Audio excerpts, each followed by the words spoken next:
हम लोग पढ़ते हैं स्टेट वर्ब। स्टेट वर्ब का मतलब क्या होता है? स्थिति क्रिया। ठीक है, स्टेट वर्ब का मतलब होता है स्थिति क्रिया का।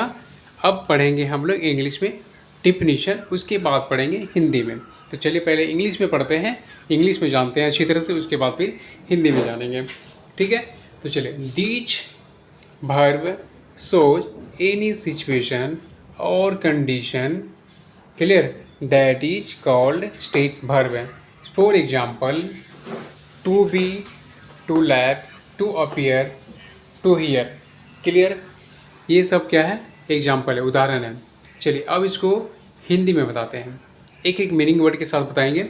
दीज मतलब क्या होता है? ए वर्ब मीन्स क्रिया, सो मीन्स दर्शाता है या इसको बोल सकते हैं बोध कराता है।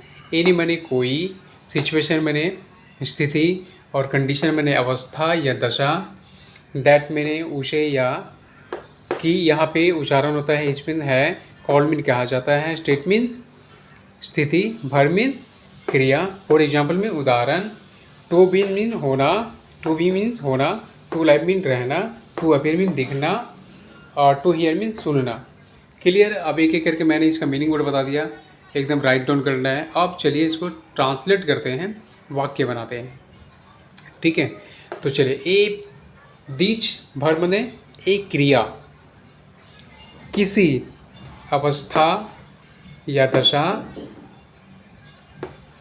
स्थिति को दर्शाता है या बोध कराता है, उसे स्टेट वर्ब कहा जाता है या उसे स्थिति क्रिया कहा जाता है। ठीक है, क्लियर, समझ में आ गया। चलिए फिर से एक बार और बताते हैं। ए क्रिया किसी अवस्था या स्थिति को बोध कराता है या दर्शाता है, उसे स्थिति क्रिया कहा जाता है। क्लियर।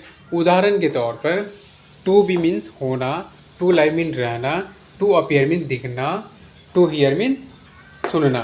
क्लियर। अब को समझना है कि स्टेट वर्ब कौन कौन सा है। तो देखिएगा किसी वर्ब का, ये बी मीन्स क्या होता है? वर्ब होता है। लाइव मीन्स क्या होता है? वर्ब होता है। अपीयर मीन्स वर्ब होता है। हियर मीन्स वर्ब होता है, क्रिया होता है। तो उस क्रिया के आगे टू लगा रहता है, ये हमेशा टू लगा रहेगा, तो क्या हो जाएगा आपका? ये स्टेट वर्ब है। हमेशा समझना है कि ये स्टेट वर्ब है। जैसे और भी देखते हैं, मैं जैसे पढ़ा रहा हूँ, ठीक है, तो क्या होगा? टू टीच, टू टीच मतलब पढ़ाना, पढ़ाना। ये टू लग गया तो समझ लीजिए कि ये स्टेट वर्ब है। जैसे इसी तरह से टू रीड, पढ़ना, ये टू लग गया तो आप समझ जाइए कि ये स्टेट वर्ब है। वर्ब का ये दूसरा रूप स्टेट वर्ब है। क्लियर।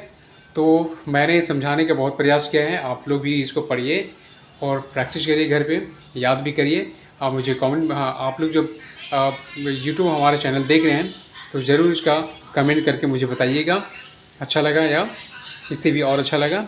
आप चैनल को सब्सक्राइब, शेयर, लाइक ज़रूर कर देना दोस्तों।